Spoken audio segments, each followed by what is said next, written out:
First thing gas problem వల్ల మనకు ఆయాసం రాకూడదు. అది ఎందుకు రాకూడదు ఎందుకంటే ఇట్స్ అ స్టమక్ థింగ్. మనకి ఆయాసం వస్తుందంటే ఈదర్ హార్ట్లో సర్క్యులేషనల్ బ్లాకేజెస్ ఉన్నాయి, ఆర్ హార్ట్ మసిల్ వీక్ ఉంది, ఆర్ సమ్ లంగ్లో ప్రాబ్లం ఉంది. ఆ మూడిటి వల్లనే మనకు ఆయాసం వస్తుంది, లేదంటే ఆయాసం రాకూడదు. గ్యాస్ వల్ల మనకు ఆయాసం రాదు.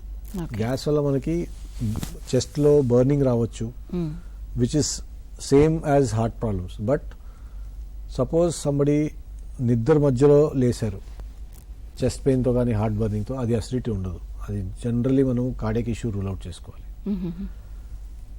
ఎప్పుడు రాని అసిడిటీ లాంటి అసిడిటీ వచ్చిందో అది మోస్ట్లీ కార్డియాక్ ఇష్యూ, అసిడిటీ కాదు. అండ్ మనకి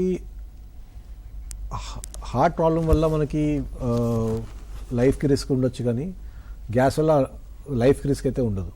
సో మనం ఒక పొయ్యి పక్కన ఎక్కడైనా ఈసీజీ తీయడంలో నష్టమేం లేదు. It will save a life, and once you save a life you are saving one family. So one ECG can make a huge difference.